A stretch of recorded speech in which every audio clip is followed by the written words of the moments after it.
Ya, baiklah, hari ini kita akan mempelajari tentang materi teks eksplanasi. Ya, teks eksplanasi ini bukan hanya sekarang, ya.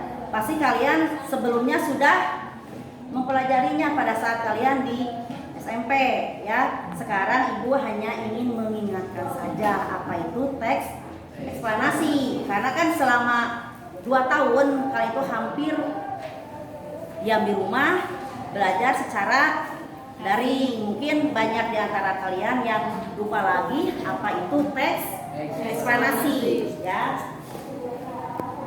Teks eksplanasi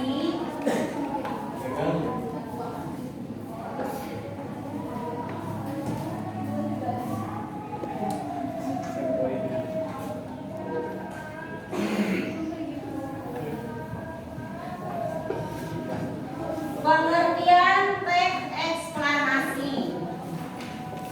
Nah, pengertian dari teks eksplanasi apa itu? Siapa ada yang tahu siapa?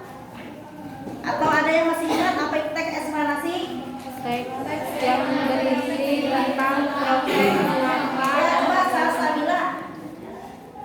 Teks eksplanasi adalah teks yang berisi tentang proses mengapa dan bagaimana kejadian-kejadian alam, sosial, ilmu pengetahuan, budaya, dan lainnya dapat terjadi. Nah, jadi teks yang menceritakan, ya, pada umumnya teks yang menceritakan bagaimana sebuah peristiwa terjadi, ya. Peristiwa atau fenomena alam, bisa fenomena alam, bisa berupa sosial, ya, bisa juga berupa budaya, ya.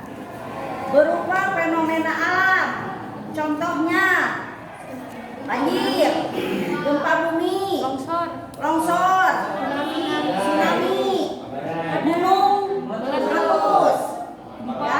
Nah, itu merupakan fenomena alam. Nah, mengapa kejadian ini terjadi, ya? Nanti karena ada salah satu dari ciri teks eksplanasi itu diantaranya adalah mengapa, ya, bagaimana sebuah fenomena itu terjadi, ya. Itu adalah pengertian tentang teks eksplanasi. Nah, yang kedua yaitu cirinya, ya.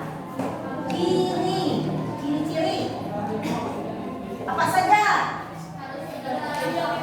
Fakta. Berdasarkan fakta, bahwa teks eksplanasi itu harus berdasarkan fakta, bukan berupa khayalan, ya. Jadi harus ada faktanya, harus ada buktinya. Misalnya banjir, di mana banjir itu terjadi, kapan, ya. Nah, itu karena harus ada fakta. Jadi pertama ada fakta. Yang kedua Bersifat keilmuan. Jadi apa yang disampaikan dalam teks eksplanasi itu harus bersifat keilmuan, berupa pengetahuan yang bisa menambah wawasan si pembaca atau si pendengar. Jadi ini bersifat keilmuan. 3. Informatif. Apa arti informatif itu? Memberikan informasi kepada masyarakat bahwa di suatu tempat terjadi banjir, ya. Karena kan biasanya dalam sebuah berita atau teks eksplanasi itu jadi menyampaikan, menceritakan sebuah kejadian, ya. Asalnya kita tidak tahu, ya. Misalnya ada banjir di daerah Bandung Barat misalnya. Nah, setelah kita mendengar, membaca, bahkan kita melihat di nonton televisi, nah itu jadi tahu, oh sudah terjadi banjir. Itu fenomena alam. Misalnya, nah sekarang nih yang berhubungan dengan sosial yang sedang terjadi sekarang ini. Coba apa? Demo apa? Demo kenaikan BBM, ya.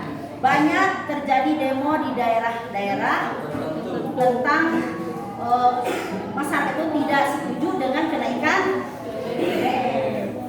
Ya, nah, mengapa? Bagaimana ini pemerintah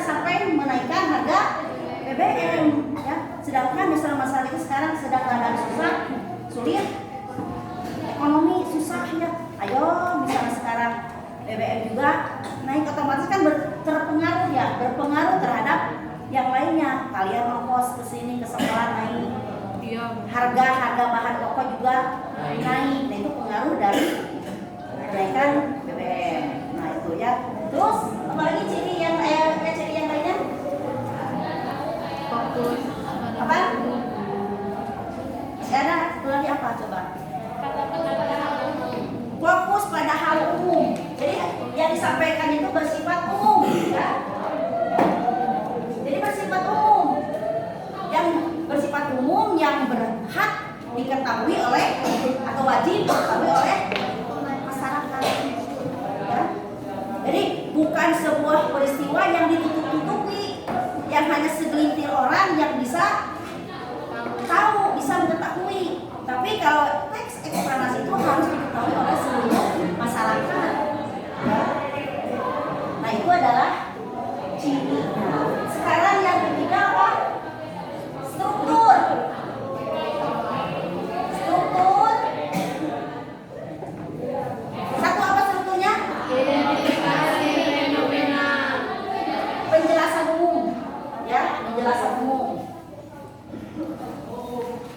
Penjelasan umum. Apa saja yang disampaikan dalam penjelasan?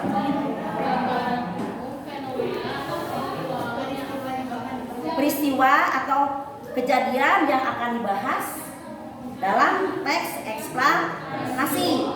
Ya. Yang kedua, apa kedua? Rangkaian kejadian. Rangkaian kejadian. Rangkaian. Nah, ini disampaikan rangkaian kejadiannya apa? Sebagaimana, ya? Kejadian ini bagaimana, peristiwa ini bagaimana kejadiannya? Misalnya demo tentang kenaikan harga BBM. Nah, bagaimana kejadiannya? Siapa? Ya? Di mana? Bagaimana? Itu disampaikan di sana, dijelaskan penyebabnya apa, ya? Penyebab dari itu, akibatnya apa? Nah itu ditulis di dalam rangkaian kejadian, ya. Jadi apa yang akan ditulis oleh si penulis tentang teks eksplanasi itu dijelaskan di sana, ya. Dijelaskan sejelas-jelasnya berdasarkan data dan fakta. Ya, jadi jangan dilebih-lebihkan, ya. Jadi sesuai dengan kejadian sebenarnya. Terus ketiga, interpretasi, ya. Interpretasi apa itu? Kemudian kesimpulan atau kesimpulan. Jadi disimpulkan, ulas kembali apa yang sudah ditulis di dalam rangkaian kejadian, ya. Ditulis lagi kesimpulannya nih, dari kejadian ini apa kesimpulannya, ya. Apa kesimpulannya, mengapa hal ini bisa terjadi, kan misalnya di sana di mana kejadiannya, mengapa hal ini terjadi, siapa pelakunya, ya. Nah itu dalam teks eksplanasi. Nah tadi ya contoh kan tentang sosial. Nah sekarang yang berhubungan dengan tadi tentang fenomena alam sudah contohnya. Sekarang yang berhubungan dengan budaya. Misalnya apa? Budaya. Ngaben, ya bukan ngaben, ngaben misalnya. Ngaben itu adalah budaya di daerah Bali. Apa? Budaya apa? Membakar mayat. Itu tidak semua, ya, tidak sebali yang beragama Hindu jenazahnya dibakar. Siapa saja yang bisa dibakar?